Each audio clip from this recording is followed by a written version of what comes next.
Jadi untuk kesempatan kali ini saya akan menjelaskan atau mendemokan praktikum budidaya tanaman semusim, di mana tanaman semusim ini adalah tanaman strategis yang dicanangkan oleh Kementerian Pertanian untuk memenuhi kebutuhan atau ketahanan pangan Republik Indonesia. 3 komoditas strategis dari Kementerian Pertanian yaitu padi, jagung, dan kedelai, atau biasanya kita sebut dengan pajale. Oke, lanjut saja. Untuk praktikum kali ini akan ada sekitar 4-5 materi praktikum. Yang pertama yaitu mengenai kedalaman air pada pembibitan padi. Yang kedua, pengaruh panjang stek terhadap pertumbuhan ketela pohon. Kemudian yang ketiga, kedudukan benih pada jagung. Yang keempat yaitu jumlah tanaman per lubang pada pertanaman padi. Kemudian yang kelima yaitu ukuran benih kacang. Baik, berikut adalah beberapa bahan dan alat yang akan digunakan untuk praktikum. Ada media yang sudah saya siapkan, kemudian benih kacang, benih jagung, benih padi, kemudian stek ketela pohon, kemudian bibit dari padi. Nah, demikian, selanjutnya akan saya jelaskan per materi praktikum. Oke, baik, kita akan masuk ke praktikum yang pertama, yaitu kedalaman air pada pembibitan padi. Untuk yang pertama kali, kita siapkan 3 bak untuk media tanam. Kemudian 3 bak ini kita isi media tanamnya, yaitu berisi media atau tanah dari persawahan bekas tanaman padi. Kemudian setelah kita berikan media, kita isi air sesuai dengan perlakuan yang akan kita amati. Yaitu untuk yang pertama yaitu sekitar pres saja sama permukaan medianya. Kita anggap ini perlakuan 0. Kemudian yang kedua yaitu ditambahkan air sampai batas ketinggian 10 cm. Kemudian bak yang ketiga kita tambahkan air sampai batas ketinggian sekitar 15 cm dari permukaan media. Nah, setelah semua dipersiapkan, kita taburkan benih yang sudah direndam selama 1 malam. Kita tebarkan atau kita semai pada 3 bak media ini.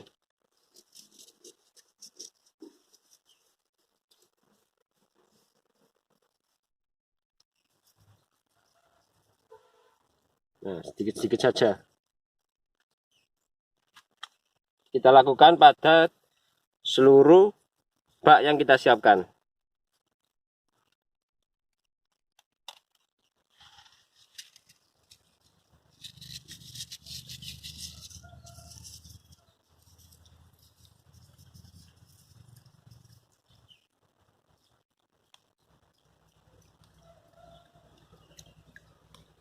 Oke, semua bak sudah kita isi benih.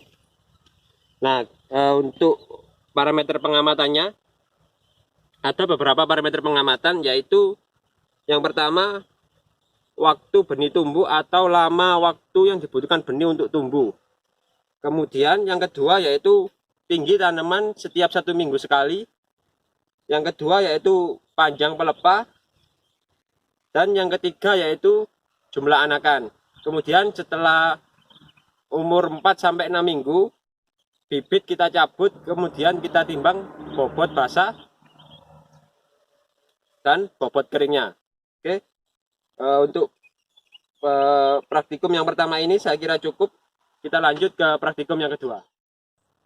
Baik, kita masuk praktikum yang kedua, yaitu mengenai pengaruh panjang stek terhadap pertumbuhan ketela pohon.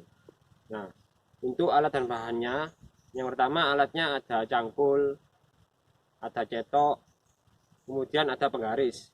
Kemudian untuk bahan kita ada polybag, ada media tanam, kemudian ada bahan steknya.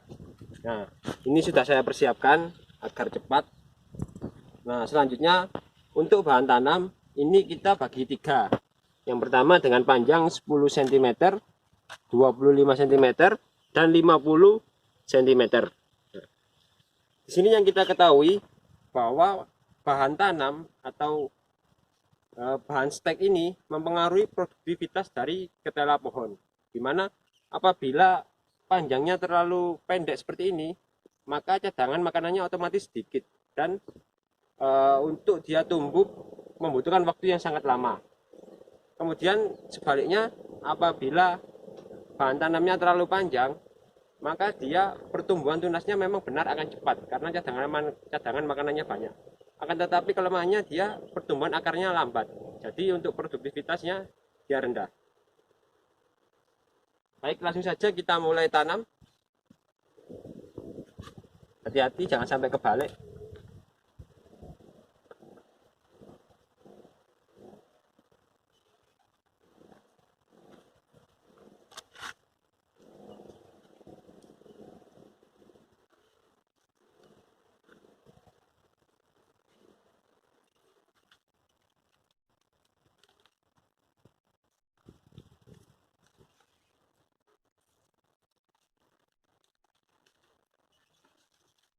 Nah, selesai. Nah, selanjutnya untuk parameter pengamatannya yaitu yang pertama jumlah tunas. Jadi nanti ketika tumbuh langsung kita hitung berapa jumlah tunasnya. Kemudian minggu selanjutnya pertama berapa lagi jumlah tunasnya. Kemudian yang kedua yaitu jumlah daun. Kemudian panjang tunas.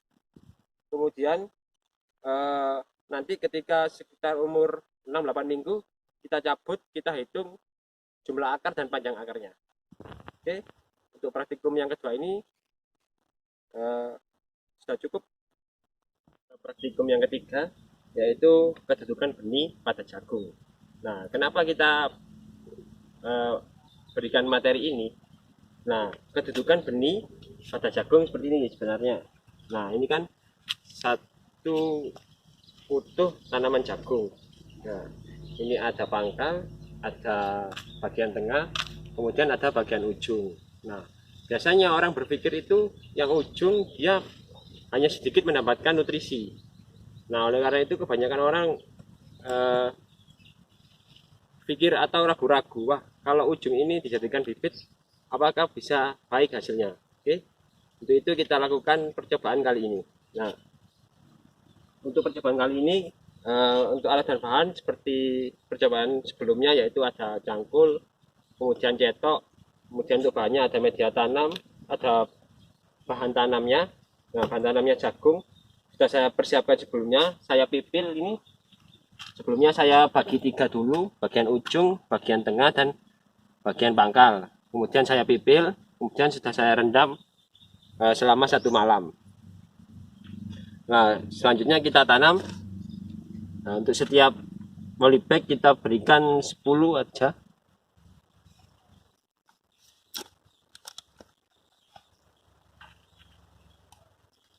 Kita tanam 10, kita berikan jarak.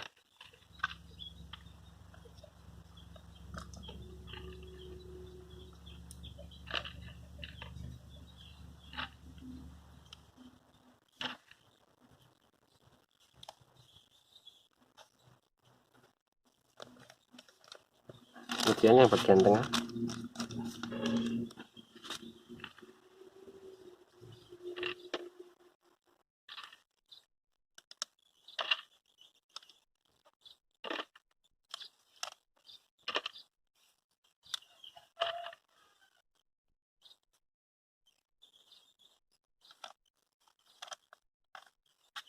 Kemudian yang paling akhir bagian ujung. Nah, ini kita lihat memang bagian ujung dia agak kecil benihnya.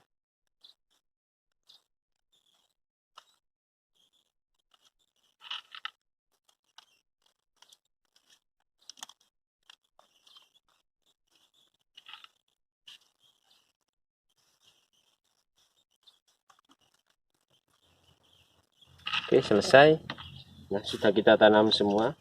Selanjutnya untuk parameter pengamatannya, yang pertama yaitu berapa lama atau waktu yang dibutuhkan untuk benih ini tumbuh. Kemudian yang kedua persen jumlah yang tumbuh dari 10 ini berapa yang tumbuh, nanti kita hitung persentasenya.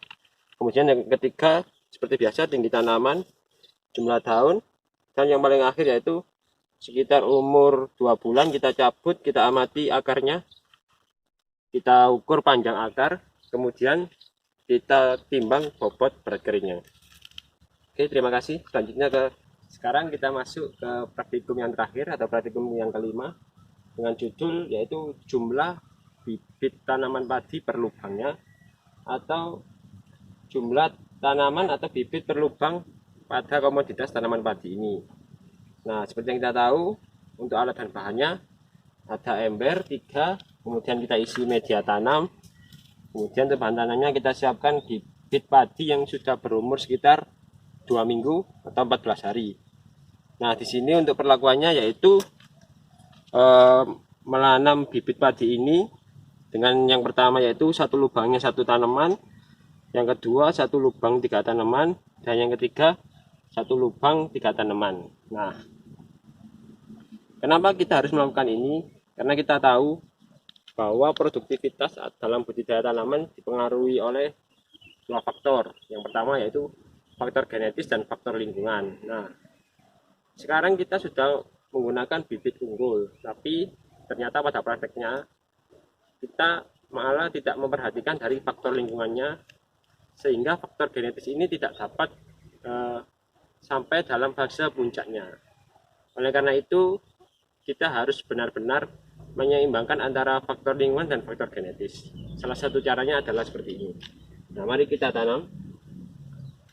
Nah, untuk bibit padi ini jangan lupa ujungnya kita potong terlebih dahulu.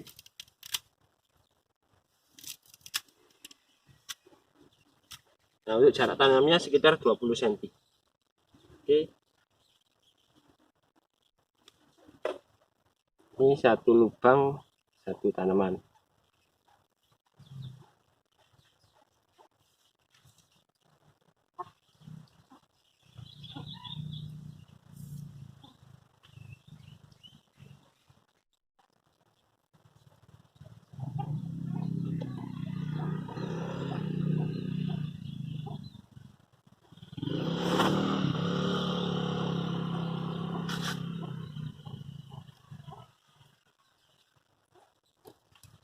Oke, yang kedua, perlakuan kedua yaitu satu lubangnya 3 tanaman.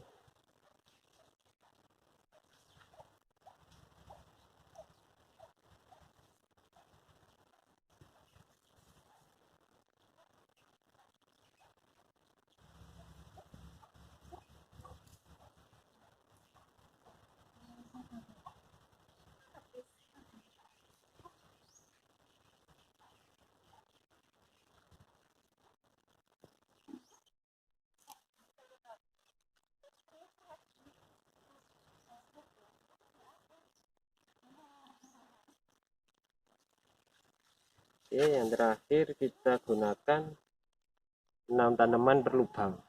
1, 2, 3, 4, 5, 6.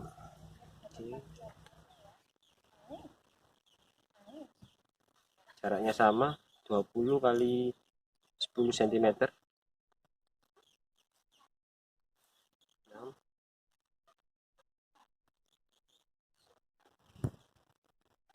Nah, kelihatan banyak sekali emang kalau nah.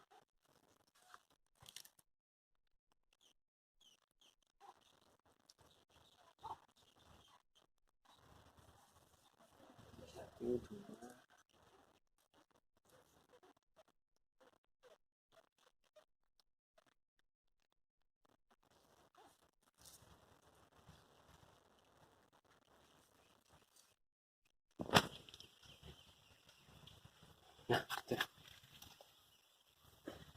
oke, selanjutnya kita tinggal mengamati saja.